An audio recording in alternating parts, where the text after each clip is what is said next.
घबरा जाती है और नरेश से पूछती है, अरे बेटा नरेश, ये कौन है? माँ ये आपकी बहू रीना है। माफ़ी चाहता हूँ, सब कुछ इतनी जल्दी में हुआ कि आपको बता ही नहीं पाया, इसलिए सोचा कि क्यों ना आपको सरप्राइज दिया जाए। अरे बेटा, मैं तो बस तेरा घर बसा हुआ देखना चाहती थी। हाँ, बहुत अरमान थे अपनी इकलौते बेटी की शादी को लेकर, लेकिन कोई बात नहीं, शायद किस्मत को यही मंजूर होगा। ये कहते ही नरेश की माँ रीना को गले लगा लेती है।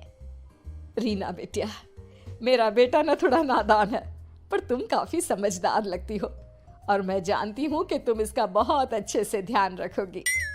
माँ आप चिंता मत कीजिए, मैं सब संभाल लूंगी। नरेश की माँ अपने बहू और बेटे के साथ खुशी खुशी रहने लगती है। दिन बीतने लगते हैं। नरेश की माँ और रीना का रिश्ता बहुत मजबूत होता चला जाता है। वो दोनों सारा दिन एक साथ रहती और खूब बातें करती। इधर साथ रहते रहते नरेश और रीना भी एक दूसरे से प्यार करने लगते हैं। दोनों को इस बात का एहसास हो जाता है, फिर भी वो इस बात को छुपा कर ही रखते हैं। एक दिन नरेश की माँ और रीना शादी के बारे में बात करने लगते हैं। रीना बिटिया, ये तो नरेश ने मुझे बिना बताए शादी कर ली, वरना मैं तो अपनी इकलौती बेटी की शादी इतनी धूमधाम से करती कि सारी दुनिया देखती रह जाती। अच्छा माँ, आप ऐसा भी क्या करती नरेश और मेरी शादी में जो दुनिया देखती रह जाती? अरे बिटिया, एक माँ के अरमान तुम अभी नहीं समझोगी। मैं तो अपनी बहू को एक रानी की तरह लेकर आती और शादी भी बिल्कुल शाही अंदाज में करती, पर मेरे तो सारे अरमान ऐसे ही रह गए। खैर, मुझे तो अपने बेटे और बहू की खुशी चाहिए बस। ये कहते हुए नरेश की माँ की आंखों में आंसू आ जाते हैं। रीना भी ये सुनकर ख्यालों में खो जाती है, क्योंकि वो भी मन ही मन खुद को नरेश की पत्नी और उसकी माँ की बहू मानने लगी थी।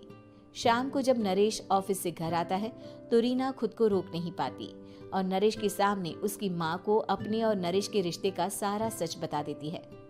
रीना की बात सुनकर नरेश की माँ दोनों से बहुत नाराज हो जाती है और घर वापस जाने की बात करने लगती है। तुम दोनों ने मुझसे सच छुपाकर बहुत ठेस पहुंचाई है मुझे। अब तुम लोगों के साथ नहीं रहना चाहती मैं, कल ही वापस चली जाऊंगी अपने घर। माँ मुझे माफ कर दो, ये सब मैंने रीना के कहने पर ही किया है, वरना मैं भी आपको कभी ठेस पहुंचाने के बारे में सोच भी नहीं सकता। हाँ माँ, हमने ये सिर्फ आपका दिल रखने के लिए किया, प्लीज हम दोनों को माफ कर दीजिए। तुम दोनों ने मेरे अरमानों के साथ खिलवाड़ किया है और वैसे भी मुझे अपने बेटे के लिए एक अच्छी लड़की ढूंढनी है, इसलिए मेरा यहाँ से जाना ही बेहतर होगा। माँ की ये बात सुनकर रीना खुद को रोक नहीं पाती।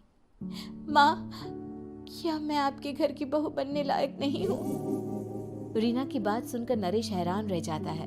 नरेश की माँ भी कुछ समझ नहीं पाती। मैं कुछ समझी नहीं, आखिर तुम कहना क्या चाहती हो? माँ, मैं वो नरेश से बहुत प्यार करती हूँ और साथ ही साथ मैं आपको भी अपनी माँ मान बैठी हूँ। आज जब आपकी बातें सुनी तो खुद को रोक नहीं पाई, इसलिए सारा सच आपको बता दिया। रीना की बात सुनकर नरेश की माँ की आंखों में आंसू आ जाते हैं और वो अपने बेटे नरेश और रीना को गले लगा लेती है। मेरे घर की बहू तो सिर्फ रीना बिटिया ही बनेगी। मैं आज ही तुम दोनों की शादी की तारीख निकलवा दूंगी, बस एक बार तुम्हारे घर वाले मान जाए। उसी दिन रीना के माता पिता भी उनके फ्लैट पर आ जाते हैं। दोनों परिवार आपस में बैठकर बातें करते हैं और शादी के लिए राजी हो जाते हैं। रीना भी कॉन्ट्रैक्ट फाड़ देती है और कहती है, सही मायने में मैं अब बहू बनूंगी, अब तक तो सिर्फ कॉन्ट्रैक्ट वाली बहू थी।